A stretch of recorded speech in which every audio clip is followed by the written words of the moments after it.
levée des sanctions de la CEDEAO contre le Mali. La décision est tombée hier à l'issue de la session extraordinaire de la conférence des chefs d'État et de gouvernement de l'Union économique et monétaire ouest-africaine à Accra, à suivre dès le début de ce journal.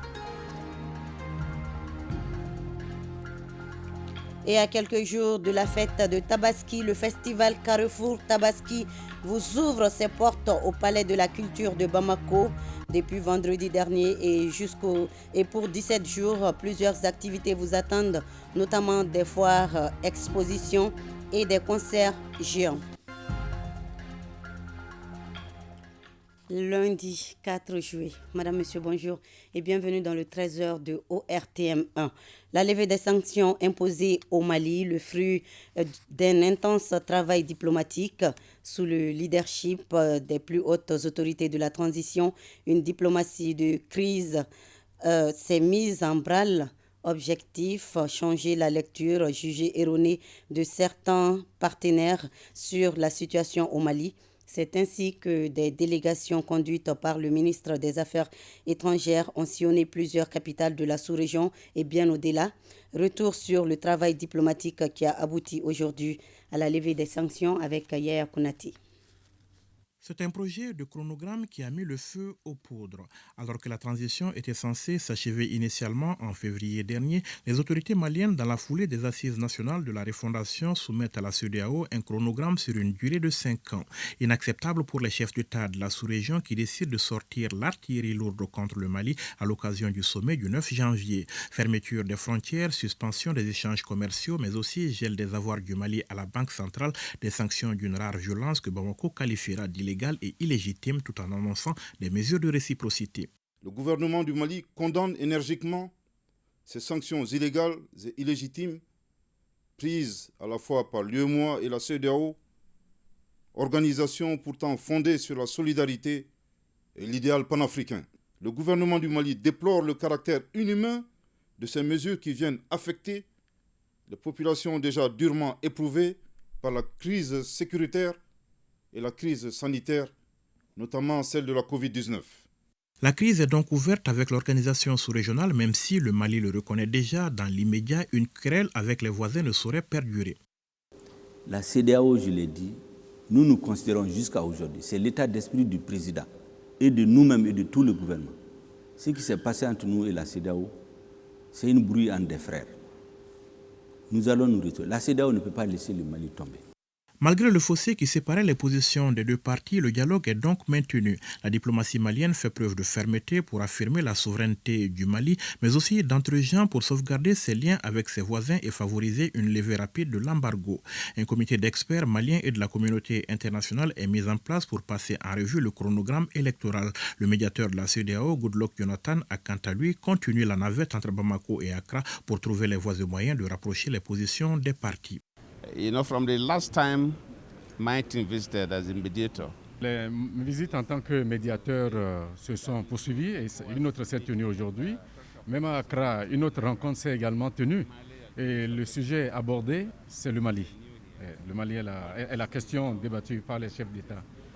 Ma visite ici s'inscrit dans le besoin d'affiner les discussions qui ont cours pour voir comment est-ce que nous pouvons aller de l'avant. Depuis, pas un sommet sans le Mali à l'ordre du jour avec la plupart du temps dans les coulisses des délégations maliennes pour expliquer et tenter de convaincre une communauté ouest-africaine divisée entre les partisans d'une ligne dure et ceux qui prônent la compréhension dans le dossier Mali.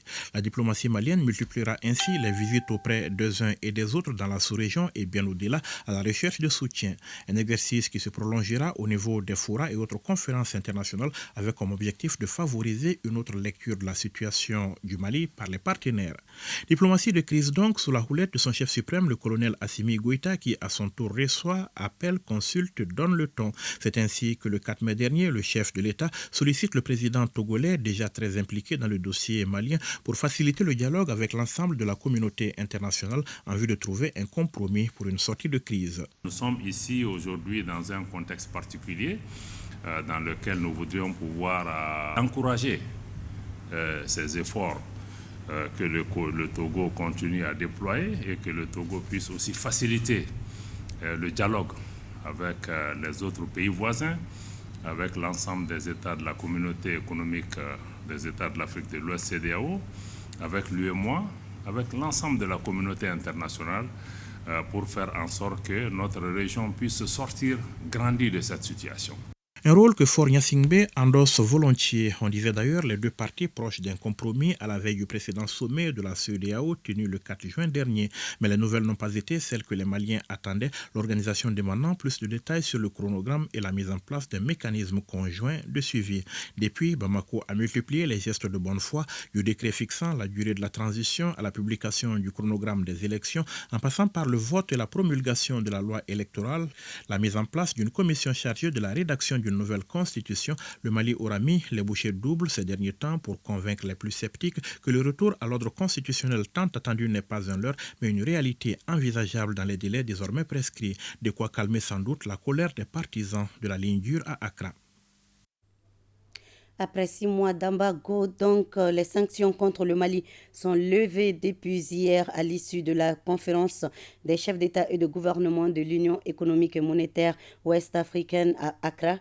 Et juste après que la nouvelle soit tombée, nous sommes allés à la rencontre de certains opérateurs économiques. Ils ont été l'une des couches les plus touchées par l'embargo, vous le savez. Les quelques-uns que nous avons eus ont salué la décision et remercier les autorités de la transition pour leur accompagnement pendant cette période difficile. Écoutons-les au micro de Tamsir Djabati. Lorsqu'il y a eu cette sanction, les secteurs privés maliens, à travers la chambre de commerce, ne sont pas assis. Ils se sont réfléchis. On a vraiment mis des stratégies en place pour identifier d'autres corridors qui sont les corridors guinéens, le corridor Mauritanie. On a eu à effectuer beaucoup de missions avec les plus d'autorités. On peut dire aujourd'hui qu'au Mali, il y a eu l'embargo, certes, on a senti, mais rien n'a manqué dans ce pays, grâce aux efforts des deux parties. Un grand soulagement pour le secteur du transport aujourd'hui. Nous sommes vraiment satisfaits, c'est ce qu'on attendait. Nous étions très optimistes depuis avant-hier, puisqu'on s'est parlé entre nous dans la sous-région. Nous pensons qu'aujourd'hui, avec la levée de la sanction, les activités économiques et les activités de transport vont partir de nouveau dans la sous-région. Nous attendons beaucoup l'accompagnement de l'État. Il y a eu beaucoup de manque à gagner pour ce secteur de transport. Nous attendons l'accompagnement de l'État, d'abord dans le domaine de la fiscalité et dans le domaine de la parafiscalité. Aujourd'hui, je remercie d'abord toutes les autorités. Les autorités, que ce soit du Mali ou de la CEDEAO, où tous les jours nous étions en œuvre pour pouvoir lever ces sanctions. Quand ces mesures sont levées, c'est le bonheur de la population du Mali, du Sénégal, de la Côte d'Ivoire, partout. Ces 6 mois-là, je vous avoue que les autorités ont été aux côtés des opérateurs économiques maliens. Nous, on ne savait pas que le Mali pouvait gérer ces périodes-là. Là-bas, aujourd'hui, on ne savait pas. Bon, on a pu quand même tenir le coup. On a senti qu'on peut s'améliorer les idées. On sent que vraiment, le Mali, il y a des autorités qui ont pu tenir le coup en nous donnant vraiment beaucoup d'idées. Ambanga président de la République Noé Assimi Goïta ye anaka gouvernement anga foli bouye opérateur togola anya ala tanu bi anga fanga ani nyema to usira ka kangelen fo mais kerangarayana anga foli bi anga fanga mogo yi président naka gouvernement bela djele opérateur togola merci mun kerabi a diarani.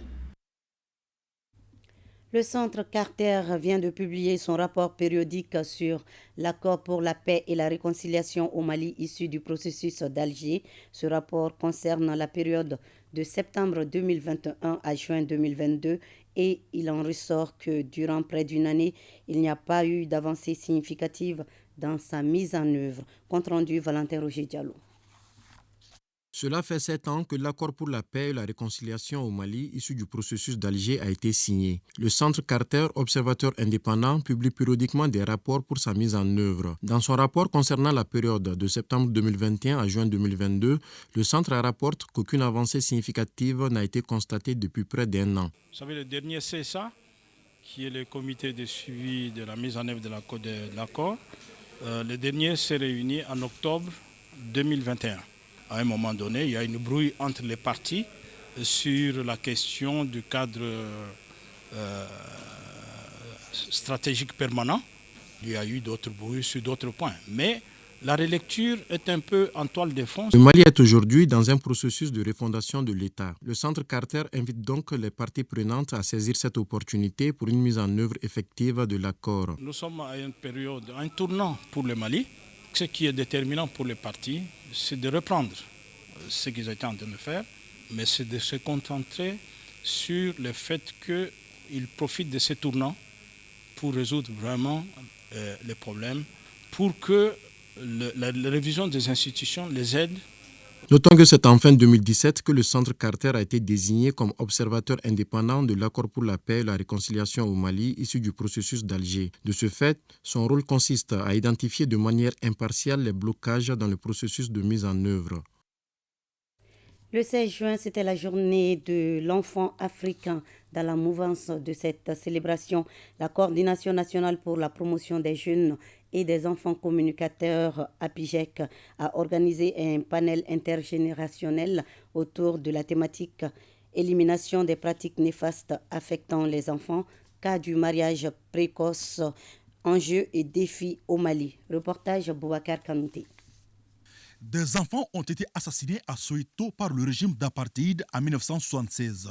Pour commémorer cette date, la Coordination nationale pour la promotion des jeunes et enfants communicateurs, avec l'appui de l'ONG World Vision, a organisé ce présent panel intergénérationnel. Le but est de permettre aux enfants d'appréhender certaines notions sur les pratiques qui affectent durement leur bien-être. Aujourd'hui, nous célébrons les enfants d'Afrique et du Mali, ici à la Cité des enfants. Les enfants est au cœur de la stratégie de World Vision au Mali. Comme vous le savez, la journée de l'enfant africain occupe une place importante pour nous qui sommes en tout cas défenseurs des droits de l'enfant. C'est pourquoi donc aujourd'hui nous avons décidé d'organiser ce panel intergénérationnel qui nous permettra de discuter de la problématique liée aux pratiques néfastes dont sont victimes les enfants. À travers ce panel, jeunes et adultes ont évoqué sans tabou plusieurs thématiques comme le mariage précoce, le travail des enfants, etc. Un véritable rendez-vous du donner et du recevoir. La symbolique, c'est quand même avoir une table ronde entre des couches qui ne se parlent pas forcément tous les jours, les leaders coutumiers et religieux, le gouvernement, les ONG et les concernés eux-mêmes, les enfants, de croiser les regards. La prestation de l'artiste Milmo Sahel sur les violations des droits des enfants et le slam ont meublé cette cérémonie. Et parlant toujours des enfants, l'association SOS Village d'enfants a remis des attestations de reconnaissance à ses partenaires mercredi dernier. C'était pour leur remercier de leur contribution à la réussite du dîner gala organisé en décembre dernier pour le parrainage de ces enfants. Souleymane Sidibi. Cet après-midi, on est là pour exposer le travail des enfants. On a eu à faire un atelier de formation avec ces enfants pendant 1 mois au camp des déplacés de Faladje. Donc les enfants ont eu à travailler sur les dessins, la peinture. Donc l'objectif était de les initier à l'art plastique. Donc ils ont produit des tableaux qu'on a décidé de montrer au public ce soir. Après la restitution de l'atelier, on a préparé déjà des packs pour eux contenant des outils pour qu'ils puissent continuer à travailler. Donc on a mis des peintures, des pinceaux, des couleurs, des crayons, et on a eu à prendre les contacts des uns et des autres pour qu'on puisse rester en contact, essayer de voir l'amélioration de leur travail. C'est déjà les vacances scolaires pour certains élèves et c'est une tradition pour l'association des éducateurs préscolaires de Koulikoro de souhaiter de bonnes vacances aux éducateurs préscolaires de la 2e région.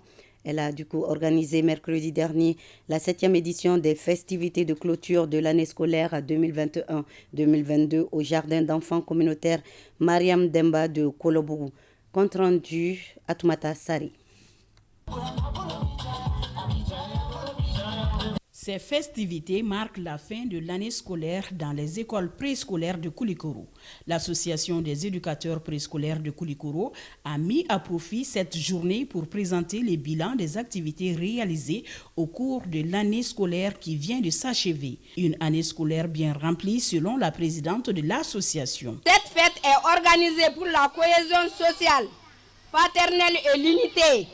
Actuellement, notre Maliba a besoin de la paix, de la sécurité. Les éducateurs préscolaires jouent un grand rôle dans l'épanouissement de l'enfant, c'est-à-dire le soubassement de l'éducation. C'est une bonne initiative de la part des collectivités des femmes des jardins d'enfants de Koulikoro. On souhaite une bonne continuité, c'est pour la paix et l'union. L'union fait la force. Les éducateurs préscolaires ont également prié pour la paix et pour un Mali réconcilié et stable.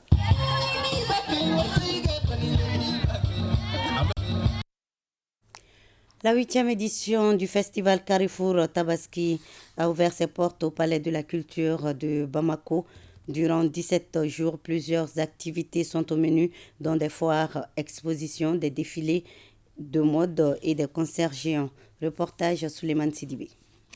C'est sur les berges du fleuve Niger que le temps de la 8e édition du festival Carrefour Tabaski est lancé. Initié par un groupe de jeunes appelés à Abbé Solutions, cette 8e édition a une particularité par rapport aux autres. Là, nous avons fait l'ouverture officielle de la grande foire Célibasougou qui va s'étendre sur 17 jours. Des concerts géants avec beaucoup d'artistes maliens et d'ici d'ailleurs. Je dirais aux Maliens que c'est un espace vraiment approprié pour la fête de Tabaski, des rencontres B2B, un espace de business. Nous exposons nos jus. Il y a mangue, il y a orange, il y a cocktail, il y a ananas, il y a bio, il y a les pipettes pour les enfants qui dit, et puis il y a du margarine 100% végétal, 0% cholestérol. Les responsables du Palais de la Culture félicitent les organisateurs pour cette innovation. Je demande à cette jeunesse d'être patriote, mais auprès de nos aînés que voici. Maintenant, je voudrais lancer l'ouverture officielle du festival Carrefour Tabaski. Le festival Carrefour Tabaski est un espace de rencontres et d'opportunités. Pour cette édition 2022, d'autres pays de la sous-région prennent part. Le Togo, la Mauritanie, le Burkina Faso et la Côte d'Ivoire. Elle est aujourd'hui la carte d'identité culturelle de la danse de Ségou. Barafoli, majestueusement danse. Comme tous les peuples, celui de Ségou a connu ces moments de réjouissance et d'enthousiasme. La danse a toujours représenté pour les Bamanans une forme d'expression culturelle et populaire. Alpha Maïka, Moussa Togo et Modibo Tangara, avec le concours de ORTM Ségou, sont allés à la rencontre d'un ancien directeur national des ballets maliens, un historien et un technicien des arts. C'est dans la chronique Culture et Société suivant. À l'instar des peuples anciens qui chantaient ou dansaient à la gouloire de leurs dieux, les astres ou leurs idoles, les Bamanans célébraient ce qu'ils appellent leur Dieu. Il s'agit d'une sorte de fétiche à travers l'organisation de manifestations axées essentiellement sur les chants et danses. Ainsi, sur les 6 sociétés d'initiation Bamana, 5 ont donné naissance à des danses traditionnelles dites sacrées. Ces danses ont pour nom Komodon, Namadon, Kiwaradon, Ntomodon et Koré-Dougadon. À côté de celles-ci existent des danses liées à des réjouissances populaires ou à certains travaux. Parmi ces danses, le bara qui s'est exporté au-delà de Ségou pour être la carte d'identité de la danse ségovienne. Le bara, 2 instruments de percussion. Le gros tam-tam, les Bambara appellent ça le djumba. Et le petit tam-tam, les Bambara appellent ça le bangolo.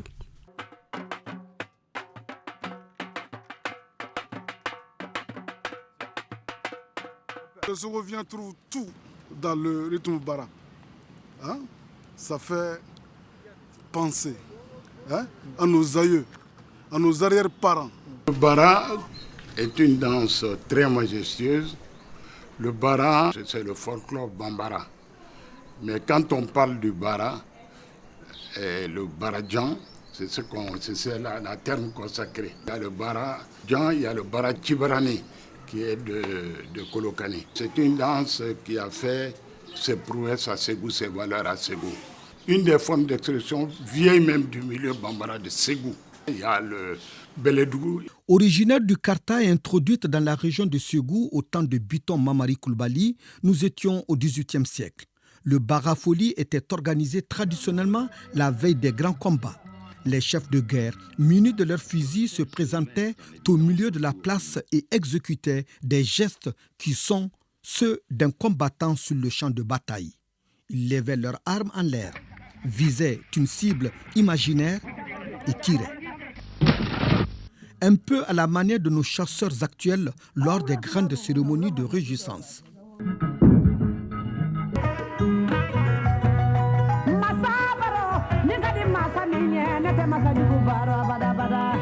Le barafoli a évolué de nos jours car ce sont les cannes qui ont remplacé les fusils, demeurant avec le port de superbes boubous et des danseurs, des plus majestueuses des danses traditionnelles du Mali. En général, le bara, il n'y a pas d'instrument spécifique, mais c'est le grand boubou surtout qui sied à la danse du bara. Et je vous dis que, par ricochet, que le président Moribo était un grand danseur de bara. Pendant les fêtes de l'indépendance, on lui donnait la baguette. Il se levait, même s'il ne faisait pas trop de pas, il s'exhibait un peu et les gens sont défoulés. Le bara, c'est la danse de tout le monde en pays bambara. Mais d'abord des nobles. Les nobles parmi les nobles, c'est eux qui donnent les premiers pas. Après, les autres suivent. Aujourd'hui, cette danse a dépassé les limites géographiques de Ségou et de sa région. Plusieurs communautés du pays en contact avec les Bambara la dansent lors de certaines manifestations populaires de réjouissance.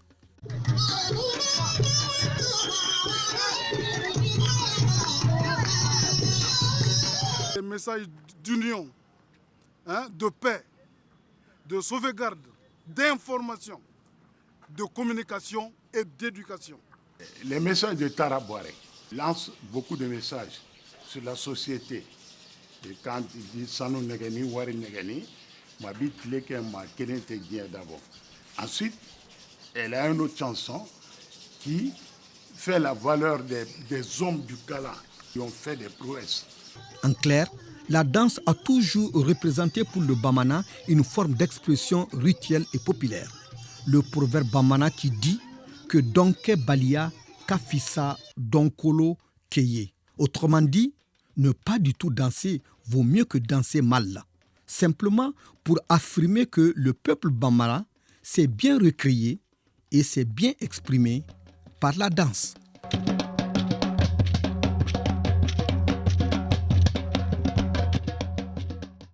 Voilà, Barafoli, majestueuse danse qui met un terme à ce journal. Merci à vous de l'avoir suivi et à demain 13h, Inch'Allah. Bel après-midi à tous.